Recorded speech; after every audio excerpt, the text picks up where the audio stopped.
My name is Tom Flesher. I'm an assistant professor of economics here on the Ammerman campus. I've been here since around 2014 as an adjunct. I've been teaching here full-time since academic year 2015-2016. My role with JEDI is that I'm on the planning board. I got started as a participant at the very first JEDI Institute, and after that institute, they invited me onto the planning board. I joined up with JEDI because working at a community college, we have a really different population of students, and so many of our students need a little bit of extra resource or a little bit of extra help to do really well. They have the capabilities to do well in the classes, but not necessarily the external support that they need. So I wanted to make sure that all of my students, especially in a hard course like economics, had the chance to succeed without anything about their background getting in the way. My name's Kevin Morris, and this is my second year at Suffolk.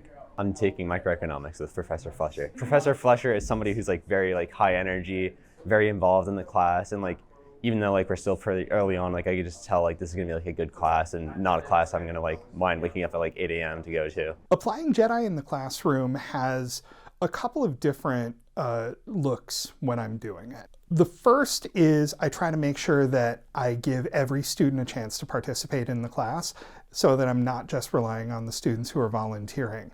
That means I do a little bit of cold calling, but I also try not to be threatening while I'm doing that, so that every student who I ask a question has a chance to give the correct answer, or at least an answer that makes some sense to them. Another way I do it is by making sure that students have flexibility when it's possible and when they need it. So for example, I have auto-graded online quizzes. I've stopped shutting those down right after the due date because I know that sometimes things come up for students. You can't do that for every assignment, but where I can, I try to. With thumbs up, thumbs down, thumbs in the middle, I got started on that because it was a way to use polling practices in the classroom. I like thumbs down, thumbs up, thumbs in the middle because every student can give me feedback without drawing too much attention to him or herself. So I was at first a little bit worried that students weren't going to give me a thumbs down if they weren't understanding, but they seem really willing to do it because they don't have to draw any attention to themselves. They're just doing it at the same time everybody else is. I use the dice for a technique that we call Monte Carlo quizzing. I give the students 6 questions to prepare for a class, and then at the beginning of the class I have one of the students roll a big yard die. I stole this technique from a guy who's very big in economics pedagogy. His name is Jadrian Wooten. He presented it at a conference that I was at over the summer, and I said, I really need to implement this. It's a way to incentivize the students to prepare for the class so that they know kind of what problems we're going to be going over. It's working really well, and the students love a gimmick. Using humor in the classroom has always been a big part of who I am. Everybody's best teaching persona is really just themselves turned up to 11. I call that the rock rule because Mick Foley, the wrestler, said that the best character that The Rock could play, Dwayne Johnson, was just himself turned up to 11. So I try to be that rock version of myself in the class. He's very off the cuff, high energy. It's just kind of hard not to be involved when you're in his class. When I stick with a student, when I ask them a question and have a follow-up, I like to warn them that I'm going to stay with them. Often, although I phrase it as, do you mind if I stick with you? Very rarely do I have a student say, actually, could you move on, please? If they did, of course I would, because you don't ever want to have a student who's uncomfortable and who's sort of fighting the problem.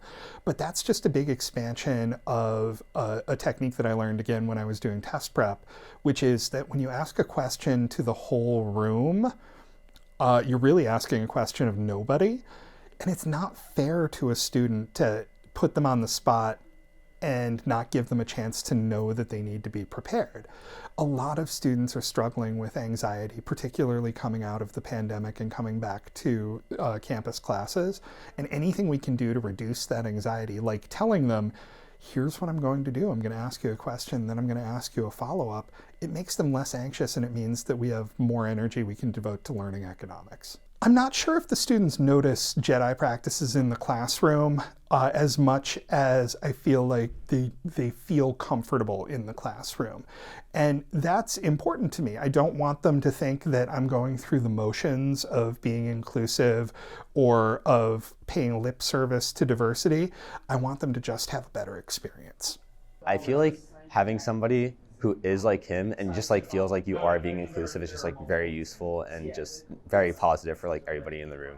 Primarily what I hear in terms of department scuttlebutt is that a lot of people don't understand what we're doing, and they think that JEDI is just, oh, those are the people who want to lower standards, or those are the people who want to abolish due dates. So when I have conversations with people who have those beliefs or who say those things to me, I try to tell them some of the things that I do in the classroom that are small, but that just make improvements for the students. The thing about JEDI is a lot of people are worried that it's a huge time investment and it's going to require rewriting their whole courses. The way I like to think about making changes to my classes is you make a small change every semester. You just try to do one thing differently. Sometimes it won't work and then you go back to the drawing board.